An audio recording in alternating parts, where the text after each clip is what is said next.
Hey everybody, it's Amber with Chiloquin Unique. Hello and welcome. So this is actually how our name is spelled. I know my personal name is on the thing because people struggle over this. It's just Chiloquin, exactly how it's spelled. So I'm going to talk about price of beadwork again, and now this one we're going to go over materials. So I was doing a live on another app, and I was breaking down if you wanted to begin. These are like the beginning things that you need to have, okay? So you can do it however you want. Doesn't matter. You do not have to do it like me, okay? But these are the beginnings of any project that I would be doing, okay? Let's put it that way. So I'm working with Kingsman turquoise, and that is what this is. Okay, this is a pretty large Kingsman turquoise piece. Then there's this one. So these smaller ones that I'm going to be doing are going to be rings. This one is going with this as a set. So this is going to be for a bracelet, and this will be for a ring. I just figure it would be a cute little set to do, right? You can also just do these. They're acrylics. There's also epoxies you can do. There is glass ones you can do, like these. Okay. You can do buttons, you can do shells, you can do anything that you can get to lay flat. The point is that the cost goes up for every single thing that you're going to use to be going around if you're doing, say, earrings or something like that. That's not a free form, okay? So this is more of a free form or something that's not reliant on the middle piece, but the middle piece is Kingsman turquoise. So, very expensive, right? If you look at my Etsy shop, you will see that some of the pieces are very expensive, and they're usually including some kind of expensive stone. So that is where we're going to go. Pellon, I buy it by the bolt, and that's how I cut my costs. So my price of beadwork isn't exactly the same as somebody else that buys maybe only a yard of Pellon at a time. I buy 10. Glue. Glue is subjective to you and your desires on how you want your finished piece to be or what you want the glue to actually do. Some people just want to tack something down. Some people want it to never move again. So the kind of glue you're going to use is up to you. I use a couple of different kinds. So here's the super glue kind of E6000. And then we have this kind of E6000. This is the main bread and butter E6000. And then sometimes if something has a funny bend, I will bust this out for my findings to make sure that it never moves. So also like a super glue, but more flexible. So that's also what that purple one is, but this one is designed specifically for metals.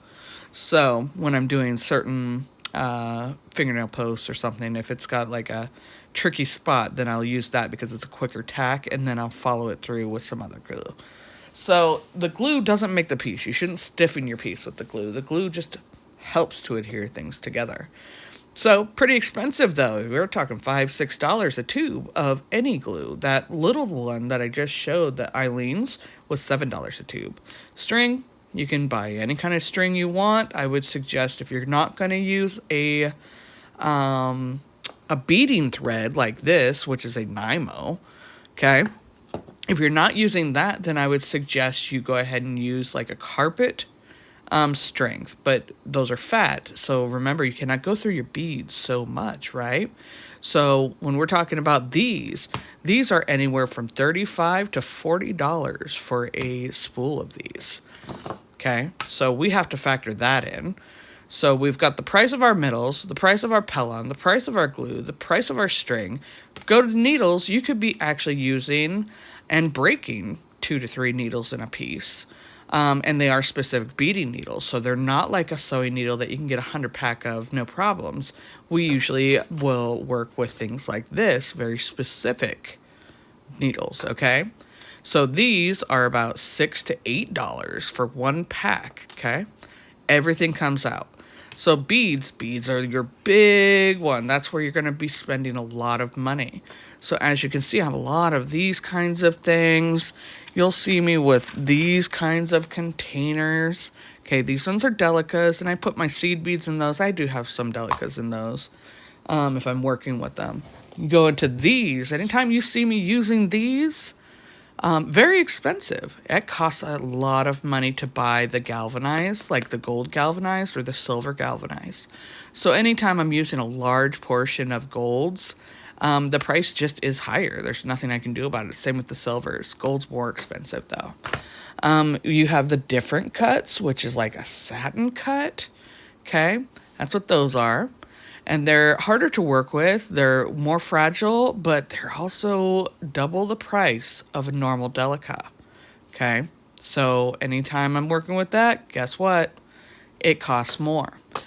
So the hobbyists that we talked about in the last video, they buy the best materials when they're an experienced hobbyist, best materials and the best supplies. So their prices reflect from that.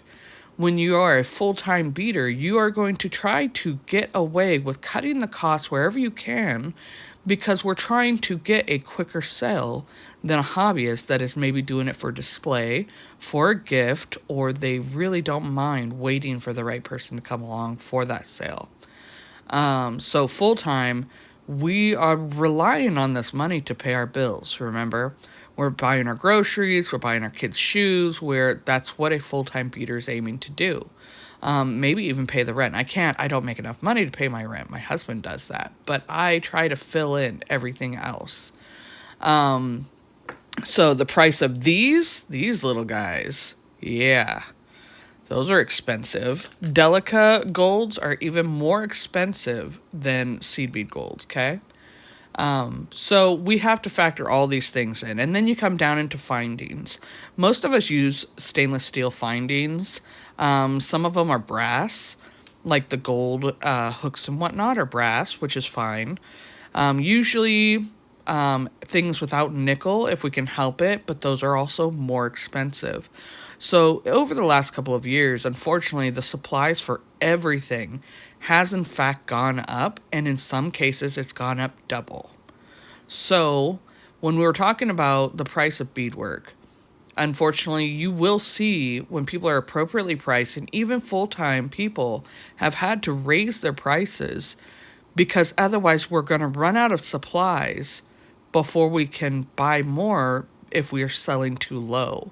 So unfortunately, the price of beadwork has just went up. Now for beaders, make sure that when you're raising your price, that you're also trying to raise the quality of your items. So as we do, we're going to like create more intricate things or bigger things or things that are a little more complicated to help compensate for some of that price increase that we have to do, okay? Make sure you buy bulk whenever you can. Save up. If you can't do it right now, save up, okay? And you will have the benefit of being able to keep a smaller price increase rather than have to jump it to what it would be if we were buying a tube at a time, okay?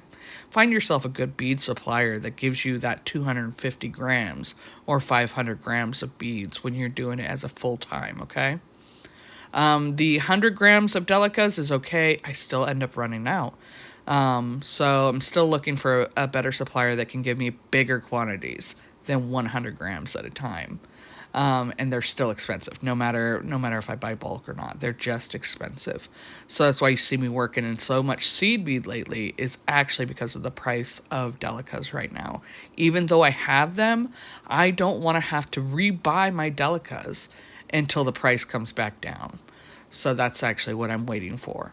I do hope everybody can kind of have a better understanding of why some of the price of beadwork is actually factored by these things.